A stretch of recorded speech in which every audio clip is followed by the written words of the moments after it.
ونصلی ونسلم علی رسولہ الکریم اما بعد فاعوذ باللہ من الشیطان الرجیم بسم اللہ الرحمن الرحیم قال اللہ تعالی فی القرآن الحکیم ان اللہ یحب التوابین ویحب المتطہرین صدق اللہ مولانا العظیم ان اللہ وملائکتہ یصلون علی النبی یا ایہا الذین آمنوا صلو علیہ وسلموا تسلیما اللہم صلی علی سیدنا و مولانا محمد وعلی آلہ وصحبہ وبارک وسلم۔ معزز ناظرین و سامعین، توفیق الہی سے رمضان المبارک کی پرنور ساتوں میں نظامت دعوت کے تحت دروس عرفان القرآن اس کی توفیق ہم سب کو نصیب ہوئی۔ اللہ کریم رمضان المبارک کی پرنور ساتوں کے توسل سے ہم سب کو اپنی بارگاہ کی قربت کی خیرات عطا فرمائے۔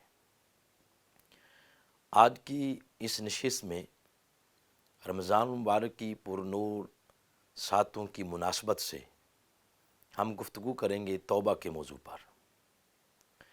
رمضان المبارک اللہ تعالیٰ کی رحمتوں کے دروازے اس میں کھل جاتے ہیں اور اللہ کی بارگاہ سے بخشش اور مغفرت بندے کو آواز دیتی ہے، اور اللہ تعالیٰ کی رحمت اس انتظار میں رہتی ہے کہ بندہ کب اللہ کی بارگاہ میں ندامت کے آنسو پیش کر کے بخشش اور مغفرت کا مجدہ حاصل کرنے کی کوشش کرتا ہے۔ معزز ناظرین و سامعین، توبہ یہ تاب سے مشتق ہے۔ اس کے لغوی معنی ہیں اعتراف گناہ،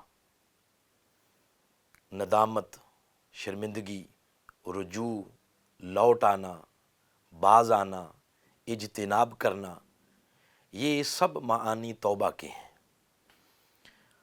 توبہ کرنے والا تائب کہلاتا ہے، اور اسی سے ہے تواب۔ تواب اللہ تعالیٰ کی صفت ہے جس کا معنی ہے توبہ قبول کرنے والا، توبہ کی توفیق دینے والا، کسی کے گناہ معاف کر کے اپنے فضل اور کرم کے دروازے کھولنے والا۔ یہ سب معانی توبہ اور اس کے دیگر مشتقات کے ہیں۔ معزز ناظرین، توبہ کی تعریفات کے حوالے سے حضرت امام قشیری الرسالہ کے اندر لکھتے ہیں، التوبہ حقیقت و توبہ فی اللغت علی العرب الرجوع، عربی لغت میں توبہ کے معنی رجوع کرنا ہے۔ حضور داتا گنج بخش علی حجویری رحمۃ اللہ تعالی علیہ آپ اپنی کشف المعجوب کے اندر توبہ کی تعریف یوں کرتے ہیں، توبہ اندر لغت بہی معنی رجوع باشد۔ انہوں نے بھی یہی معنی کیا کہ توبہ کا معنی رجوع ہے۔ حضور سیدنا غوث العظم سرکار عبد القادر جیلانی رضی اللہ تعالی عنہ آپ بھی اسی مناسبت سے توبہ کی تعریف کرتے ہیں، حقیقت التوبہ فی اللغہ الرجوع۔ آپ بھی اس کی تعریف یہ کرتے ہیں کہ توبہ کا معنی ہے رجوع کرنا، لوٹ آنا، باز آنا۔ تو توبہ کی تعریف کے بارے میں جملہ اکابرین امت، ان کی اگر آراء کو دیکھا جائے تو سب نے حضور علیہ الصلوۃ والسلام کی قول کو ہی توبہ کی جامع ترین تعریف کہا ہے۔ نبی مکرم صلی اللہ علیہ وآلہ وسلم نے جب توبہ کے مناسبت سے ارشاد فرمایا تو آپ نے یوں ارشاد فرمایا، ان نادم توبہ، شرمندگی ہی توبہ ہے۔ چنانچہ بندہ اپنے کیے پر نادم ہو کر اور اپنے صمیم قلب سے گناہوں سے باز رہنے کا عزم کر کے جب اللہ کی بارگاہ میں وہ اس شرمندگی کا اظہار کرتا ہے تو اس کو توبہ کہتے ہیں۔ یہ طریقت کی راہ میں ایک پہلا قدم ہے جس طرح عبادت گزاروں کے لیے پہلا قدم طہارت ہے، اسی طرح راہ حق کے مسافروں کے لیے جو پہلا قدم اس کی بارگاہ میں، اس کی بارگاہ کی قربت پانے کا ہے، وہ ہے توبہ۔ اس کے بغیر سفر حق، سفر طریقت کا تصور بھی نہیں کیا جا سکتا۔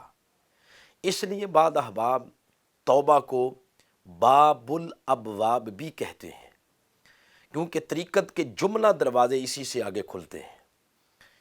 انسانی خمیر میں نیکی اور بدی، ان دونوں کا ایک امتزاج ہے۔ انسانی خمیر میں نیکی اور بدی یہ نہایت مضبوطی کے ساتھ پیوست ہیں، اور انسانی جوہر کو برائی کے عنصر سے الگ کیے بغیر یہ نیکی کا جو سفر ہے، اس کا آغاز ہی نہیں کیا جا سکتا۔ توبہ کیا ہے؟ توبہ یہ عمل ہے کہ توبہ اس برائی کو نیکی سے الگ کرنے کا ایک عمل ہے۔ اس حوالے سے دیکھا جائے تو حق تعالیٰ کی معرفت اور قربت کی سمت جو پہلی گھاٹی ہے، اس تک پہنچنے کا آغاز بھی توبہ سے ہوتا ہے، جس کے تحت بندہ تمام تر شہوات سے مڑ کر حق تعالیٰ کی طرف لوٹ آتا ہے، حق تعالیٰ کی طرف رجوع کرتا ہے، حق تعالیٰ کی طرف پلٹتا ہے۔ ناظرین کرام، اگر توبہ کے حوالے سے اللہ کے لاریب کلام کو دیکھا جائے، قرآن حکیم کو، ویسے بھی رمضان مبارک کی پرنور ساتوں میں انسان کا اندر وہ شرمندہ ہوتا ہے اپنے کیے گئے گناہوں پر۔ انسان کا دل کرتا ہے کہ وہ اللہ کے کلام کی طرف رجوع کرے، قرآن پاک کی تلاوت کرے۔ تو اگر ان پرنور ساتوں میں ہم قرآن حکیم کو توبہ کی مناسبت سے ہم دیکھتے ہیں، تو انسانی زندگی میں پھر توبہ کی اہمیت کا اندازہ لگایا جا سکتا ہے، جب خود اللہ تعالیٰ قرآن حکیم میں کئی مقامات پر تلقین فرماتا ہے اپنے بندوں کو توبہ کی، اور گناہ گاروں کو مایوسی سے نکال کے یہ اعلان کیا جاتا ہے کہ میری رحمت ہے، کوئی میری رحمت کا طالب، اور میری جو رحمت ہے وہ ہر شے پر غالب ہے۔ اللہ رب العزت نے قرآن حکیم میں جا بجا توبہ کی مناسبت سے ارشادات فرمائے۔ حضرت آدم علیہ السلام کو جب جنت سے نکالا گیا تو انہوں نے اپنے رب کے سکھائے ہوئے الفاظ کے مطابق توبہ کی، اللہ تعالیٰ نے ان کی توبہ قبول فرمائی۔ سورۃ البقرہ کی آیت نمبر 37 کے اندر ارشاد فرمایا، فَتَلَقَّى آدَمُ مِن رَبِّهِ کَلِمَاتٍ فَتَابَ عَلَيْهِ إِنَّهُ هُوَ التَّوَّابُ الرَّحِيمُ، کہ پھر آدم نے اپنے رب سے عاجزی اور معافی کے چند کلمات سیکھ لیے، اللہ نے ان کی توبہ کو قبول فرمایا، بے شک وہی بہت توبہ قبول کرنے والا اور مہربان ہے۔ اللہ رب العزت نے اسی طرح سورۃ البقرہ کے اندر ایک اور مقام پر ارشاد فرمایا، ان اللہ یحب التوابین و یحب المتطہرین۔ سبحان اللہ، فرمایا اللہ بے شک دو لوگوں سے ٹوٹ کے محبت کرتا ہے۔ فرمایا ان اللہ یحب التوابین، ایک تو توبہ کرنے والوں سے اللہ محبت کرتا ہے، ان کو پسند کرتا ہے، اور دوسرا فرمایا ان لوگوں سے محبت کرتا ہے جو ہر وقت ہر لمحہ طہارت میں رہنا پسند کرتے ہیں۔ ان اللہ یحب التوابین و یحب المتطہرین، تو جو توبہ کرنے والے ہوتے ہیں وہ اللہ کی نگاہ میں محبوب ہوتے ہیں، اللہ ان سے محبت کرتا ہے۔ تو محبت کا ایک مقام تو یہ ہے کہ بندہ اللہ سے محبت کرتا ہے، اور ایک محبت کا درجہ یہ ہے کہ اللہ بندے سے محبت کرتا ہے۔ تو فرمایا ان اللہ یحب التوابین و یحب المتطہرین، کہ اللہ تعالیٰ اپنے توبہ کرنے والوں سے محبت کرتا ہے۔ اسی طرح قرآن حکیم میں ایک اور مقام پر ارشاد فرمایا، ثم ان ربک للذین عملوا السوء بجہالہ ثم تابوا من بعد ذلک واصلحوا ان ربک من بعدہا لغفور رحیم۔ ارشاد فرمایا پھر بے شک آپ کا رب ان لوگوں کے لیے جنہوں نے نادانی سے غلطیاں کیں، پھر اس کے بعد تائب ہو گئے اور اپنی حالت درست کر لی، تو بے شک آپ کا رب اس کے بعد بڑا بخشنے والا نہایت مہربان ہے۔ اسی طرح پھر جا بجا قرآن حکیم میں توبہ کرنے والوں کو یہ فرمایا گیا کہ جو اللہ کی بارگاہ میں توبہ کرتے ہیں پھر اللہ نہ صرف ان کی زندگی کے گناہ معاف کرتا ہے بلکہ ان کے گناہوں کو نیکیوں میں تبدیل کر کے اپنی بارگاہ کی قربت عطا فرماتا ہے۔ ناظرین کرام، اسی طرح آقا علیہ الصلوۃ والسلام کی احادیث مبارکہ اگر ان کو اجمالی طور پر پیش کیا جائے تو آقا علیہ الصلوۃ والسلام کے فرامین سے پتہ چلتا ہے کہ توبہ کی کتنی بڑی اہمیت ہے۔ حضور نبی اکرم صلی اللہ علیہ وآلہ وسلم آپ اپنے بارے میں ارشاد فرماتے ہیں کہ ایک حدیث مبارکہ میں آتا ہے کہ آقا علیہ الصلوۃ والسلام ایک دن میں 70 بار استغفار کرتے تھے۔ ایک اور حدیث مبارکہ میں آتا ہے کہ حضور نبی اکرم صلی اللہ علیہ وسلم ایک دن میں 100 بار توبہ کرتے تھے۔ معزز سامعین اور ناظرین، یہ وہ ہستی ہیں آقا علیہ الصلوۃ والسلام جن کی طرف اگر کوئی گناہ کی نسبت بھی کرے تو دار ایمان سے خارج ہو جاتا ہے۔ یہ ان کی بات ہو رہی ہے کہ جو ایک دن میں 70 بار اس سے زائد مرتبہ استغفار کرتے ہیں۔ آقا علیہ الصلوۃ والسلام کا مقام یہ تو نہیں جو ہمارا ہے، حضور علیہ الصلوۃ والسلام اس سے بھی ماورا۔ آپ کا مقام پہلا آسمان نہیں، وہ بھی نیچے ہے۔ آپ کا مقام دوسرا آسمان نہیں، وہ بھی نیچے ہے۔ ساتواں بھی نیچے، سدرۃ المنتہا بھی نیچے، دنا نیچے، تدلی نیچے، فکان قاب قوسین نیچے، او ادنا وہ مقام جہاں رب تعالیٰ اپنے حسن کے سارے پردے ہٹا کے بلا حجاب اپنے محبوب کو اپنی زیارت سے نوازتا ہے۔ حضور کا مقام تو وہ مقام ہے۔ آقا علیہ السلام اگر اس مقام قرب پر بیٹھ کے ایک ایک دن میں 70 بار استغفار کریں تو ہم جو رہتے ہی ہر وقت گناہوں کی دلدل میں ہیں، ہمیں 24 گھنٹوں میں ہماری زبان کو ایک دفعہ بھی یہ توفیق نہ ہو کہ ہم استغفار کہیں، اللہ کی بارگاہ میں توبہ کریں، تو ہمیں اپنے ایمان کی پوزیشن پر غور کرنا چاہیے۔ بندے پر تو فرض ہے اور اس کی عبادت کا حق بنتا ہے، اور بندے پر فرض ہے کہ وہ تو ایک ایک سانس کے ساتھ کہے کہ باری تعالیٰ مجھے معاف فرما دے۔ اس مناسبت سے حضور نبی اکرم صلی اللہ علیہ وآلہ وسلم کی حدیث مبارکہ ہے کہ آپ علیہ الصلوۃ والسلام نے فرمایا کہ توبہ استغفار کا عمل اللہ رب العزت کو بہت محبوب ہے۔ نبی پاک صلی اللہ علیہ وسلم نے ارشاد فرمایا کہ تم اس شخص کی خوشی کے متعلق کیا کہتے ہو کہ جس کی اونٹنی سنسان جنگل میں، ریگستان میں اپنی نکیل کی رسی کھینچتی ہوئی نکل گئی، جس سرزمین پر کھانے پینے کی کوئی چیز نہ تھی، پھر وہ بندہ اپنی سواری کو ڈھونڈتا رہا، اس کو تلاش کرتا رہا، اور اپنا رخت سفر بھی سارا اس سواری پر باندھا ہوا تھا۔ تلاش کرتے کرتے سواری نہ ملی تو وہ مایوس ہو کر ایک درخت کے نیچے بیٹھ گیا اور اپنی موت کا انتظار کرنے لگا۔ اس انتظار کی اور مایوسی کی کیفیت میں اس پر نیند غالب آ گئی، وہ سو گیا۔ جب کچھ دیر بعد اٹھا تو اس نے اپنے سامنے اپنی سواری کو پایا، اپنے سامان سمیت۔ وہ اتنا خوش ہوا کہ وہ اس خوشی کے عالم میں یہ کہہ بیٹھا کہ اے باری تعالیٰ تو میرا بندہ اور میں تیرا خدا۔ اس شخص کو یعنی اتنی خوشی ہوئی۔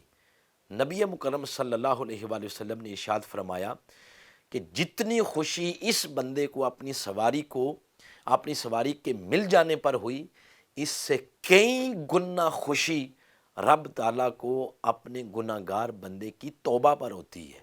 اس سے کئی گنا خوشی رب تعالیٰ کو اس بندے پر ہوتی ہے جو گناہوں کی طرف سفر کرتے کرتے یک لخت اللہ کی طرف لوٹ آیا اور اس کی بارگاہ میں توبہ کی، اور اپنی ندامت و شرمندگی کا اظہار کرتے ہوئے گناہوں کی طرف نہ پلٹنا، اس مصمم ارادے کے ساتھ اللہ کی بارگاہ میں توبہ کی، تو اس بندے کی توبہ پر اللہ پاک کو اس بندے کی نسبت کئی گنا زیادہ خوشی ہوتی ہے۔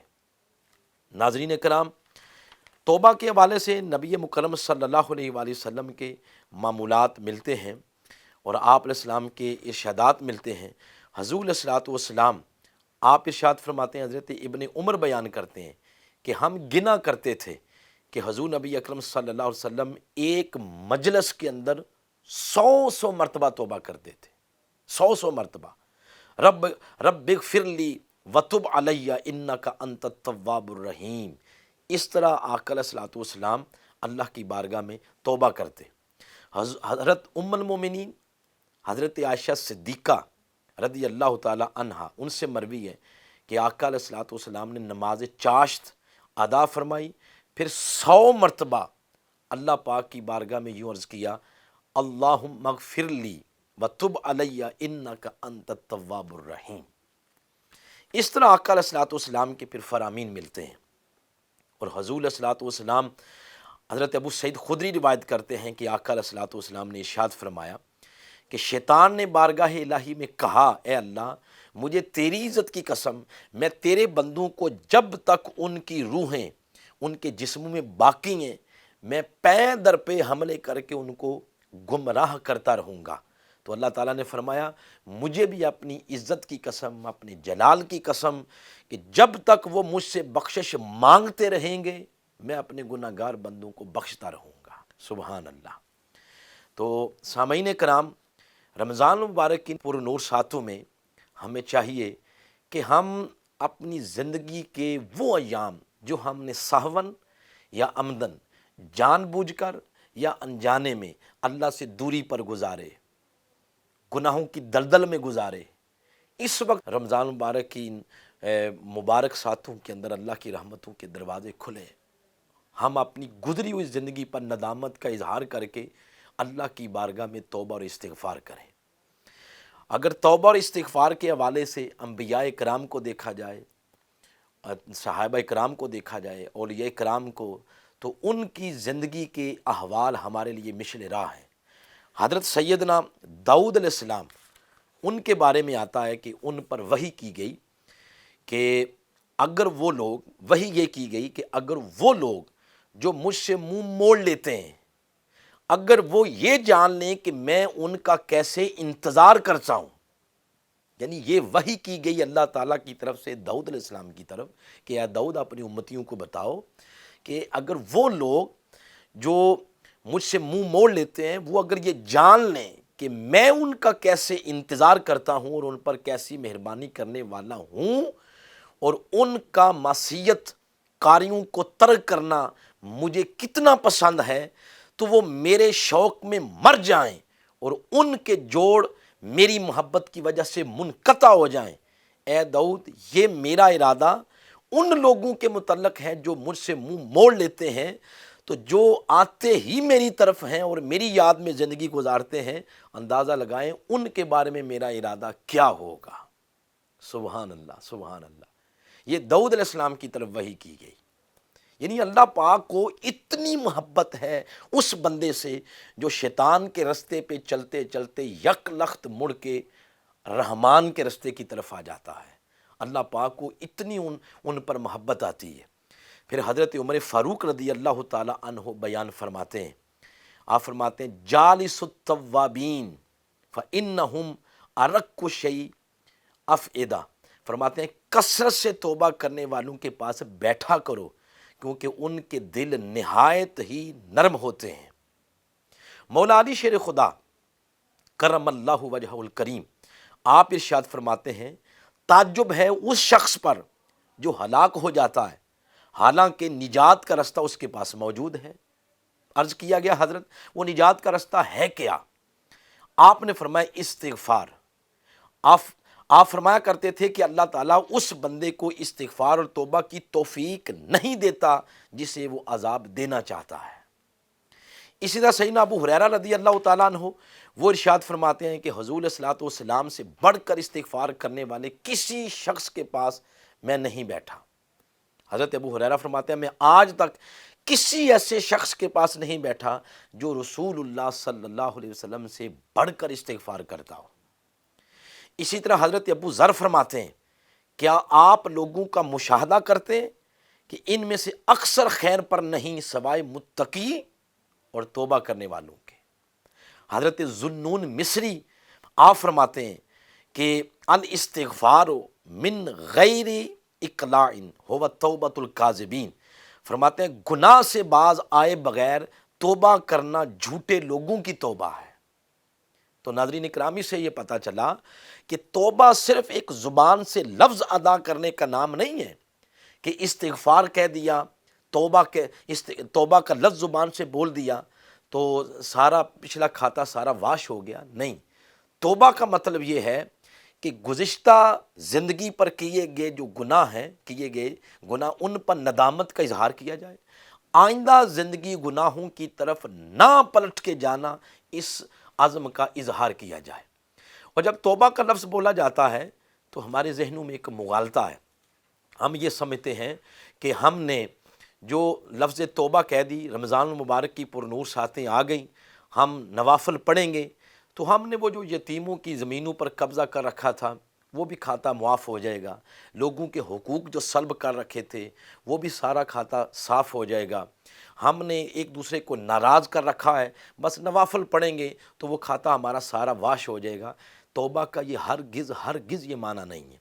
توبہ کا معنی یہ ہے کہ جس بندے کا حق سلب کر رکھا ہے اس کو واپس کیا جائے، کسی سے قرضہ لیا ہوا ہے اس کو واپس کیا جائے، جن جن لوگوں کو ناراض کر رکھا ہے ان کو راضی کیا جائے، یعنی حقوق العباد میں جہاں جہاں کمی رہ گئی، جہاں جہاں ہم کوتاہی کر بیٹھے تو وہ کوتاہی اور کمی دور کی جائے، رہ گئے اللہ کے حقوق تو اس کی تو پہچان ہی یہ ہے، الرحمن الرحیم الغفور الرحیم، وہ بڑا مہربان ہے، وہ معاف فرمانے والا ہے۔